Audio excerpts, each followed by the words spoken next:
Bem-vindo ao podcast A Bíblia Nossa de Cada Dia, onde mergulhamos nas Escrituras Sagradas, capítulo por capítulo, para encontrar sabedoria, orientação e inspiração para nossas vidas. Juntos exploraremos as histórias, os ensinamentos e os temas profundos da Bíblia, descobrindo como a palavra de Deus pode nos transformar e nos ajudar a viver uma vida plena e significativa. Prepare-se para uma jornada de fé, conhecimento e crescimento espiritual.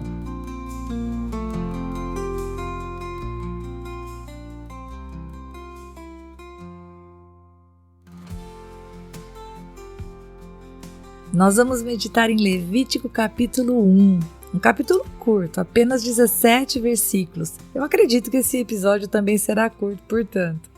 Bem, o último capítulo do livro de Êxodo que nós estudamos num outro momento nos mostra no capítulo 40 que o tabernáculo havia sido finalizado. E aqui em Levítico capítulo 1, logo no princípio, nós vemos que Deus estava então chamando Moisés da tenda do encontro. Aleluia! O Senhor estava habitando no meio do seu povo. E o que é que nós vamos ver nesse momento? No versículo 2 o Senhor fala para que Moisés falasse aos filhos de Israel. Bom, o que foi que o Senhor disse?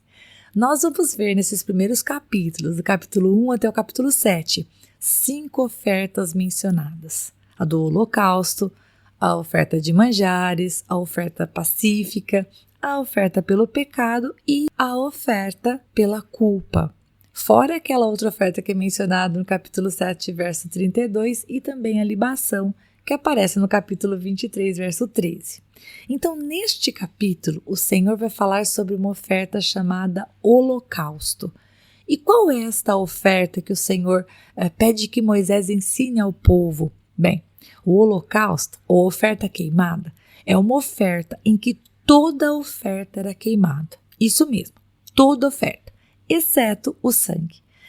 Ela era queimada e subia ao céu, como diz esse capítulo, em forma de fumaça, simbolizando a apresentação voluntária do ofertante a Deus, que estava reconhecendo a sua posição de pecador e necessitado de expiação.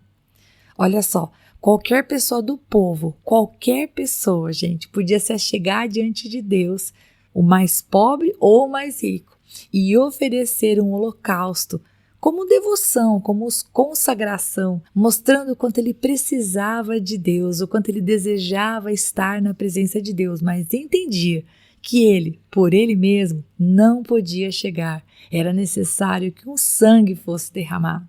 Os animais poderiam ser desde os mais caros, como um rebanho de gado, que a gente vê no verso 3, até os animais mais baratos para quem não tivesse condições, como por exemplo as aves, a oferta de aves que está no verso 14. E essa oferta significava a dedicação completa a Deus, ou seja, aquela pessoa estava se oferecendo ao Senhor de maneira completa. Assim como o holocausto era todo queimado, a pessoa estava se ofertando ao Senhor. E esse holocausto, queridos, tipifica um ato voluntário do Senhor Jesus Cristo a oferecer-se a si mesmo para morrer. É isso mesmo. Assim como o animal era morto em favor da pessoa, havia uma identificação, assim também o Senhor Jesus se entregou. Lá em Hebreus capítulo 9, versículo 14, fala assim, muito mais o sangue de Cristo, que pelo Espírito Eterno a si mesmo ofereceu-se sem mácula. Deus purificará a nossa consciência de obras mortas para servirmos ao Deus vivo. Então esse versículo de Hebreus nos fala que o Senhor se ofereceu como uma oferta, sem mácula.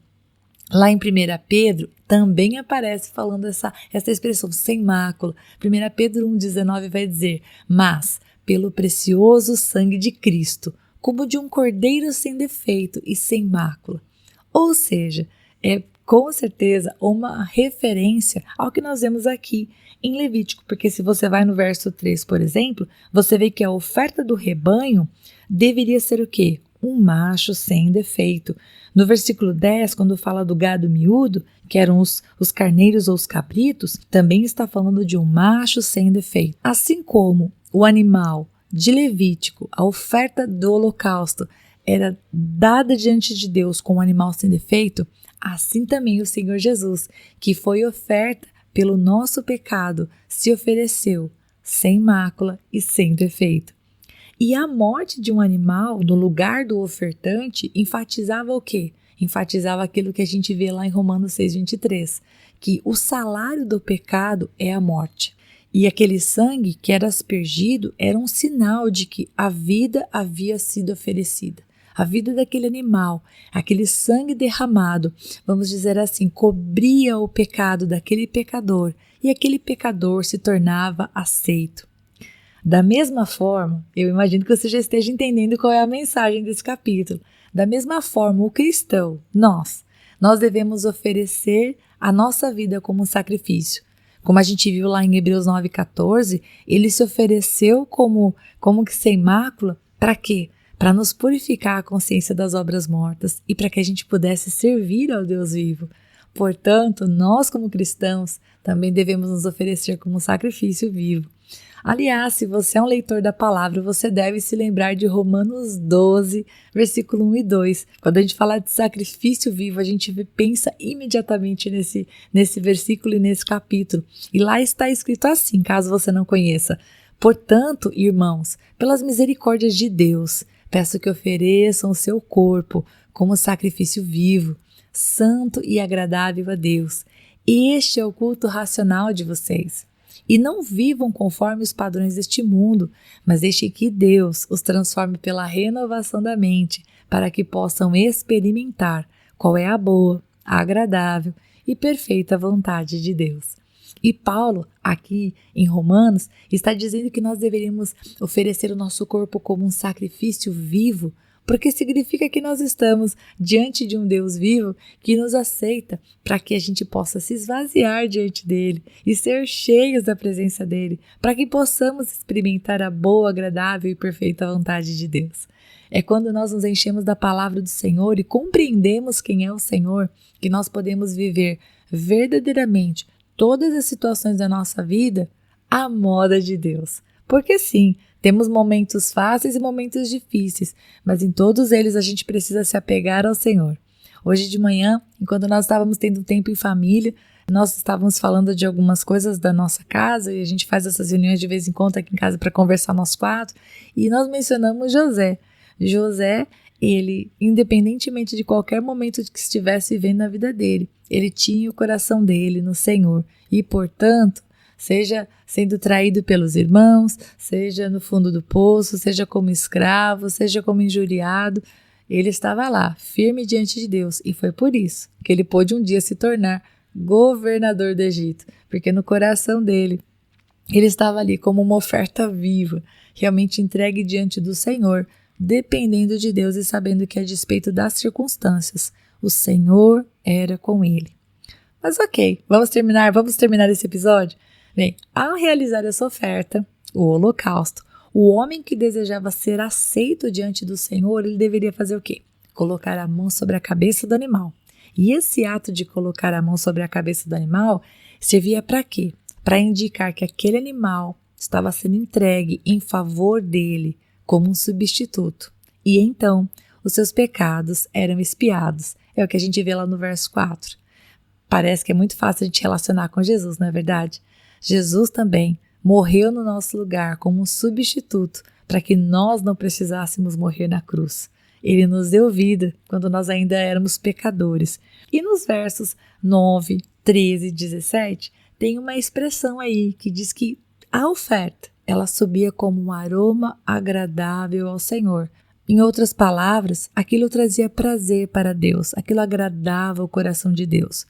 Não como um Deus mundano que precisasse de sacrifício para ter a sua ira aplacada. Ao contrário, mas aquilo subia como um aroma agradável ao Senhor, como de um coração que, ao receber uma regra, receber uma lei, receber algo que Deus disse a ele, faça, o homem, em obediência, se colocava diante de Deus para agradá-lo. E eu quero finalizar falando algo que Deus falou ao meu coração, e é uma aplicação. Se você estuda a Bíblia, eu espero que você não esteja me julgando agora, pensando, nossa, a Rita vai falar de uma coisa que não tem nada a ver. Enquanto eu estava vendo este capítulo, por 4 vezes apareceu a expressão, os filhos do sacerdote Arão. Em todas elas, eles estão ali fazendo parte do sacrifício, da entrega do holocausto, diante do Senhor, em favor da pessoa que vinha, vamos dizer assim, se justificar diante do Senhor, a oferecer a sua oferta.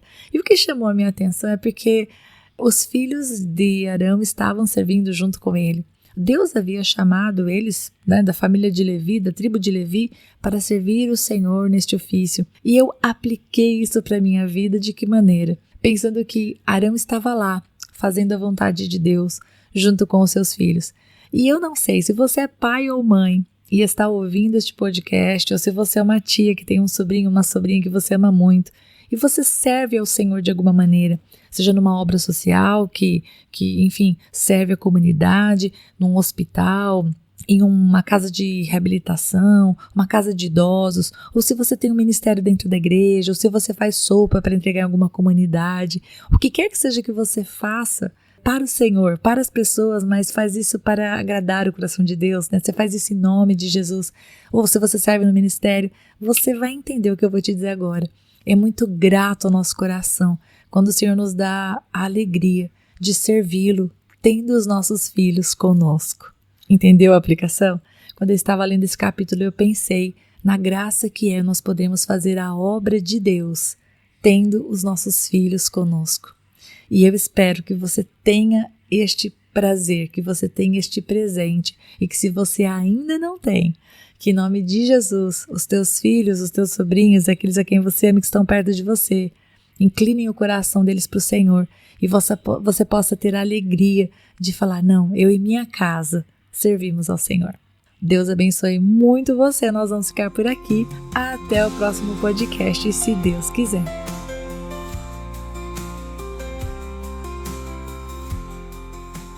E se você ficou até agora, não vai embora não. Agora é hora de você curtir, comentar, compartilhar esta palavra, porque se ela abençoou você, ela pode abençoar outra pessoa também. E lógico, se inscreva no canal, ative o sininho, assim você não perde os próximos episódios. Deus te abençoe e até lá!